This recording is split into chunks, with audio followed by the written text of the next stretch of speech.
Assalamualaikum warahmatullahi wabarakatuh. Dalam pertemuan kali ini saya akan menjelaskan tentang penyimpangan semu hukum Mendel. Tujuan pembelajaran yang pertama, menjelaskan pengertian penyimpangan semu hukum Mendel. Yang kedua, menyebutkan contoh-contoh penyimpangan semu hukum Mendel.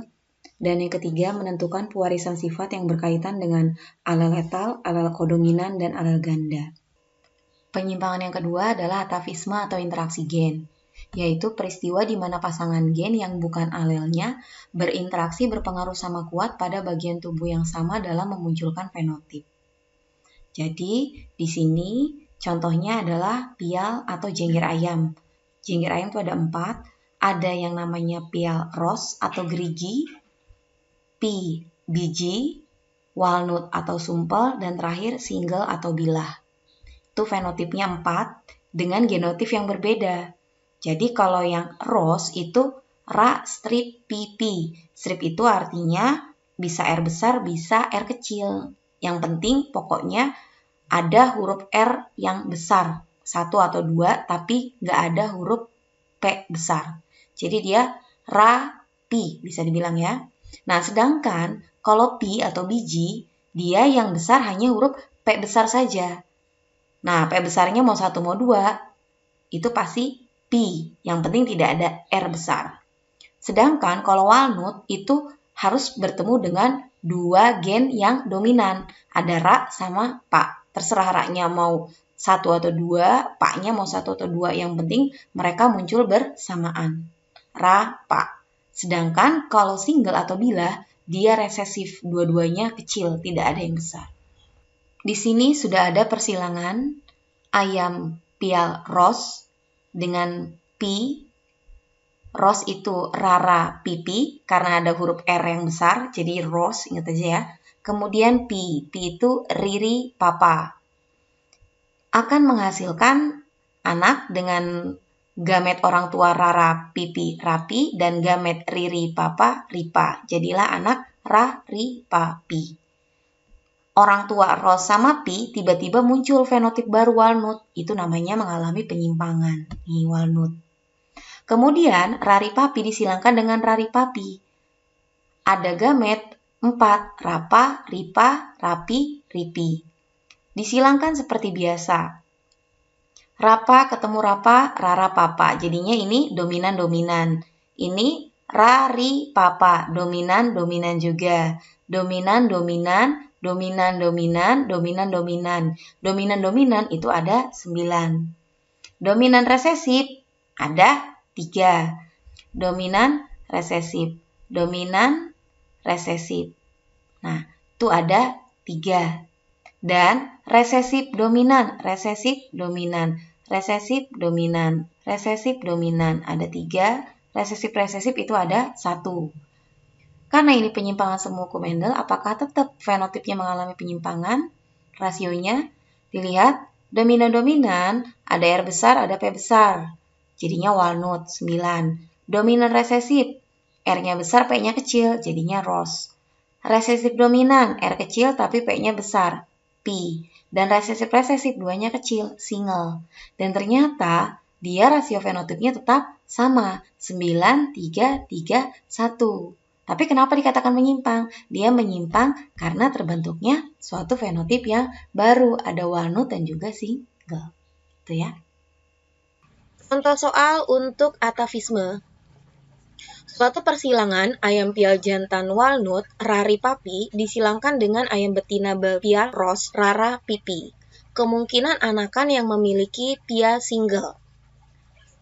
Langsung kita mengikuti permintaan soal. Yang diminta adalah ayam jantan rari papi walnut disilangkan dengan rara pipi ros. Gamet yang terbentuk dari rari papi itu ada 4. Karena yang ada 2 heterozigot, 2 pangkat 2 sama dengan 4. Yaitu ada rapa, rapi, ripa, dan ripi. Kemudian rara pipi gametnya cuma ada 1, yaitu rapi. Karena memang tidak ada yang heterozigot. Langsung disilangkan. Rapa ketemu rapi, jadinya rara papi. Rapa ketemu rapi ketemu rapi, jadinya rara pipi. Ripa ketemu rapi sama dengan rari papi. Dan Ripi ketemu Rapi sama dengan Rari Pipi. Nah, baru ditentukan fenotipnya. Ingat, kalau walnut itu dua-duanya ada huruf R besar sama P besar. Makanya di sini ada R besar, ada P besar, dia fenotipnya walnut. Rara Pipi hanya ada R yang besar, berarti rose. Rari Papi ada dua-duanya walnut. Dan Rari Pipi cuman ada R saja, berarti rose. Sehingga fenotipnya cuman ada dua jenis, walnut sama rose. Perbandingannya 2:2 atau 1:1. Nah, sedangkan permintaan soal yang ditanya berpihak single. Pihak single itu yang dia tidak memiliki gen dominan, di mana dia punya genotif Riri Pipi dan tidak ada anak yang dihasilkan dengan Riri Pipi. Berarti dia hanya ada sebanyak berarti 0%. Itu ya. Berarti jawabannya A.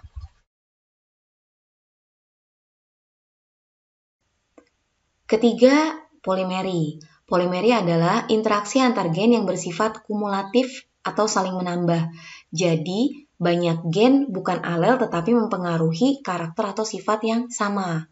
Nah, cirinya dia itu makin banyak gen yang dominan atau poligen. Makanya untuk membedakannya antara satu gen dengan gen yang lain itu suka dikasih dengan angka. Karena gen 1 sama gen kedua itu biasanya sama. Misalnya merah sama merah. Makanya yang pertama M1, yang kedua M2 gitu. Nih contohnya, gandum biji merah memiliki dua gen M1 dan M2. Sehingga apabila kedua gen tersebut bertemu, maka ekspresi warna akan semakin kuat. Contohnya seperti warna biji gandum, ada yang merah, ada yang putih. Nah, gen yang pertama MA1 itu merah, alelnya Mi1 putih. Dan gen kedua MA2 itu merah dan alelnya Mi2 putih.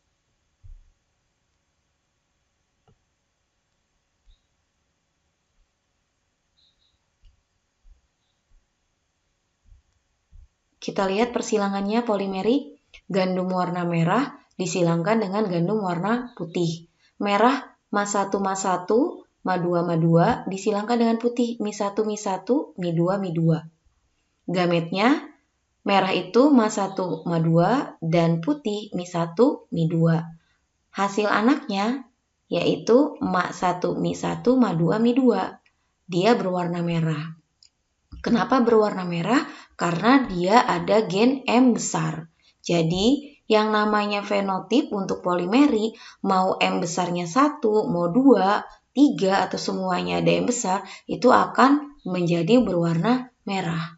Dia akan berwarna putih apabila tidak ada gen Ma atau M yang besar atau M dominan. Gitu ya. Maka disilangkan lagi F1 dengan F1. Ma1, Mi1, Ma2, Mi2 disilangkan dengan sesama.